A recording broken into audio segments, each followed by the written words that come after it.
सोचो, हमारी धरती एक नई ग्रह 4.5 अरब साल पुरानी। यह एक ऐसी दुनिया थी जो अभी अपने अस्तित्व के पहले कदम उठा रही थी। ज्वालामुखी भादों से भरे हैं, समंदर उबल रहे हैं, प्रकृति अपने सबसे रॉ रूप में है। जीवन अभी शुरू ही हुआ है। ये छोटे छोटे जीवन के रूप जो पानी में तैर रहे हैं, एक नए युग का आगाज कर रहे हैं। आगे बढ़ते हैं अफ्रीकन सवन्ना में। ये जगह अपनी खूबसूरती और कठिनाइयों के साथ एक नए इतिहास का गवाह बनने वाला है। यहाँ तेज धूप में हमारी कहानी शुरू होती है। यह कहानी है जीवन के नए रूप की, जो इस कठोर परिदृश्य में अपने अस्तित्व के लिए संघर्ष कर रहा है। एक नया प्राणी सीधा चल रहा है। यह पहला कदम है एक नए युग की ओर। यह छोटा है, बालों से ढका हुआ और आसानी से नजरअंदाज कर दिया जाने वाला, लेकिन इसमें कुछ खास है। ये प्राणी ऑस्ट्रालोपिथेकस अपने अंदर मानवता की चिंगारी लिए हुए है। इसकी आंखों में एक अलग सी चमक है, एक जिज्ञासा जो इससे अन्य प्राणियों से अलग बनाती है। सवन्ना जीवन से भरा हुआ है, हर तरफ जीवन का उत्सव है, एक अनोखा सामर्थ्य जो इस जगह को जीवित रखता है। हिरणों के झुंड चढ़ते हैं, जिन्हें शेरों के झुंड पीछा करते हैं। यह जीवन का चक्रव्यूह है, जहां हर प्राणी अपने अस्तित्व के लिए संघर्ष कर रहा है। फिर भी इस वानर जैसे प्राणी में कुछ अलग है। ये अपने आसपास के जीवन से अलग है, एक नए युग का प्रतीक है। ये 2 पैरों पर चलता है, इसके हाथ खली हैं। ये अपने हाथों का इस्तेमाल कुछ नए तरीके से करने वाला है। ये साधारण औजारों का इस्तेमाल करता है। ये पहला कदम है एक नए युग की ओर, जहां मानव अपने अस्तित्व को नए रूप में देखने वाला है। ये हमारे वंश का शुरुआत है, उस सफर पर पहले कदम जो हमें हम तक ले जाएंगे। ये एक ऐसा सफर है जो हमेशा के लिए मानवता को परिभाषित करेगा। सवन्ना एक कठिन गुरु है। ये प्राणियों को कठिनाइयों से लड़ना सिखाता है। सूखा, अकल और शिकारी हमेशा खतरा बने हुए हैं। यह कठिनाइयां ही इन प्राणियों को मजबूत बनाती हैं, लेकिन इन चुनौतियों में ही मौका छिपा है। ये कठिनाइयां ही इन प्राणियों को नए तरीके से जीने की शक्ति देती हैं। अनुकूलन की जरूरत बदलाव को आगे बढ़ाती है।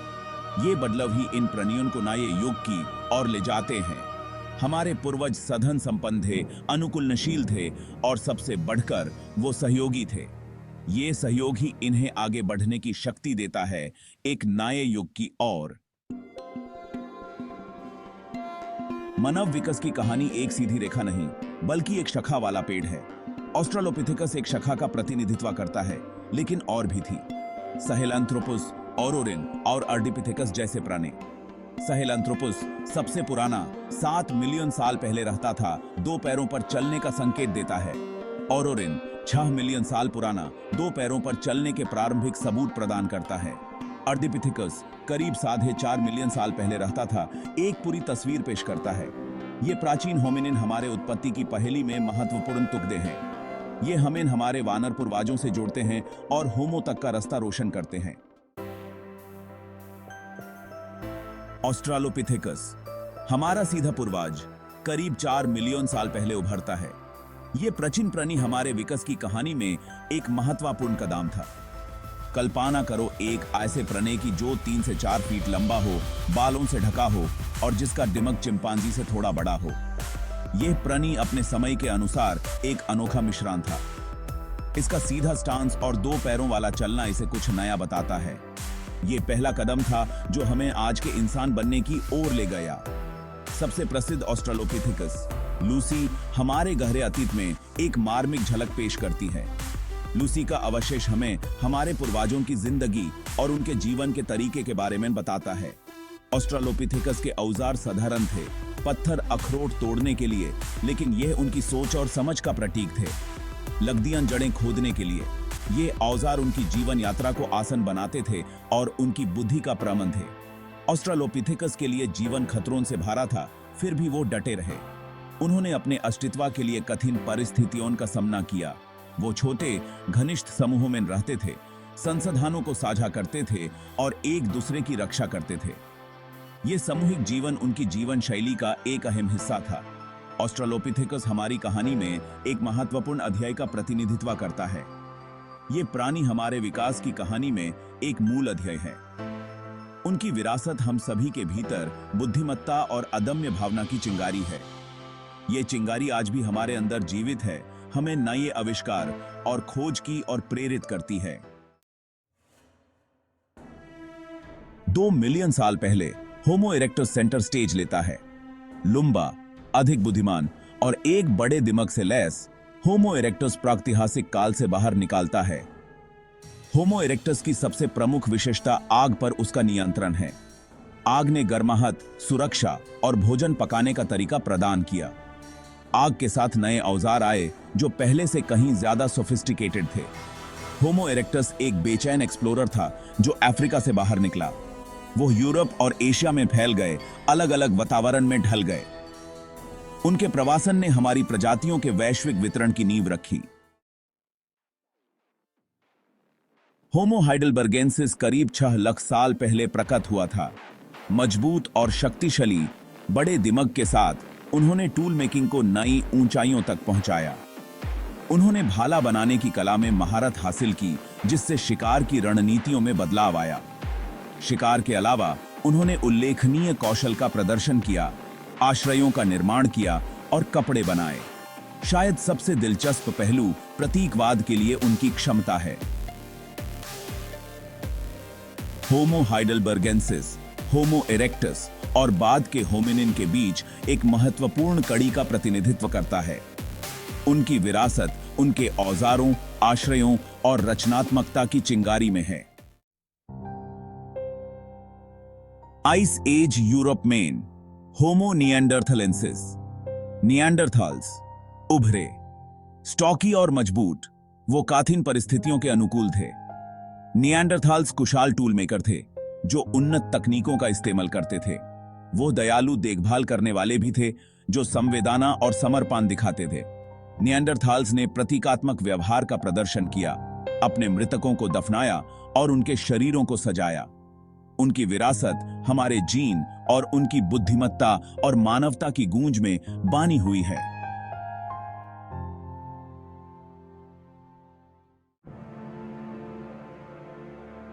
दो लाख साल पहले होमो सेपियंस अफ्रीका में उभरता है। पतला और फुर्तीला, एक बड़े दिमाग के साथ होमो सेपियंस में उल्लेखनीय क्षमताएं हैं। प्रारंभिक होमो सेपियंस शिकारी संग्रहकर्ता के रूप में रहते थे, लेकिन एक संज्ञानात्मक क्रांति चल रही थी।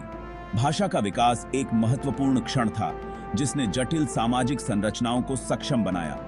भाषा के साथ अमूर्त विचार, रचनात्मकता और जल्दी से अनुकूलन करने की क्षमता आई। होमो सेपियंस दुनिया भर में फैलने लगे, अन्य मानव प्रजातियों का सामना करना पड़ा। अंततः होमो सेपियंस एकमात्र जीवित मानव प्रजाति के रूप में उभरा। यह संज्ञानात्मक क्रांति उस क्षण को चिह्नित करती है जब हम वास्तव में मानव बने। संज्ञानात्मक क्रांति मानव विकास में सबसे पेचीदा रहस्यों में से एक बनी हुई है। इस क्रांति की चिंगारी किसने लगाई? आनुवंशिक परिवर्तन या पर्यावरणीय दबाव? भाषा के विकास ने एक महत्वपूर्ण भूमिका निभाई, जिससे जटिल सामाजिक संरचनाओं को बढ़ावा मिला। भाषा के साथ प्रतीकात्मक और रचनात्मक रूप से सोचने की क्षमता आई। यह क्रांति मानव इतिहास में एक गहरा मोड़ है। आज जब हम नई तकनीकी सीमाओं पर खड़े हैं, तो अपनी यात्रा पर विचार करना उचित है। यह यात्रा हमें यह समझने में मदद करती है कि हम कहां से आए हैं और हम कहां जा रहे हैं। अफ्रीकी सवाना में हमारे मूल से लेकर हमारी वर्तमान स्थिति तक मानव विकास की कहानी अनुकूलन, नवाचार और सहयोग का प्रमाण है। यह कहानी हमें बताती है कि कैसे हमने समय के साथ अपने आप को ढाला और नई ऊंचाइयों को छुआ। हम अपने भीतर अपने पूर्वजों की विरासत, उनके जीन, अनुभव और नवाचारों को लेकर चलते हैं। यह विरासत हमें न केवल हमारे अतीत से जोड़ती है, बल्कि हमारे भविष्य को भी आकार देती है। नई चुनौतियों और विचारों से प्रेरित होकर हमारे जीन और संस्कृतियां विकसित होती रहती हैं। यह विकास हमें हर दिन कुछ नया सिखाता है और हमें आगे बढ़ने की प्रेरणा देता है। 21वीं सदी की चुनौतियों का सामना करते हुए हमारी साझी विरासत को याद रखना महत्वपूर्ण है। यह विरासत हमें एकजुट करती है और हमें एक साथ आगे बढ़ने की शक्ति देती है। हम सभी अपनी साझा मानवता से जुड़े हुए हैं। यह जुड़ाव हमें एक दूसरे के प्रति सहानुभूति और समझ विकसित करने में मदद करता है। मानव विकास की कहानी लचीलापन और मानव भावना की स्थायी शक्ति की कहानी है। यह कहानी हमें सिखाती है कि कैसे हम कठिनाइयों का सामना कर सकते हैं और उनसे उभर सकते हैं। हम आने वाली पीढ़ियों के लिए क्या विरासत छोड़ेंगे? जवाब हम सबके भीतर हैं। यह हमारी जिम्मेदारी है कि हम एक बेहतर भविष्य का निर्माण करें। आपको कब बेंच है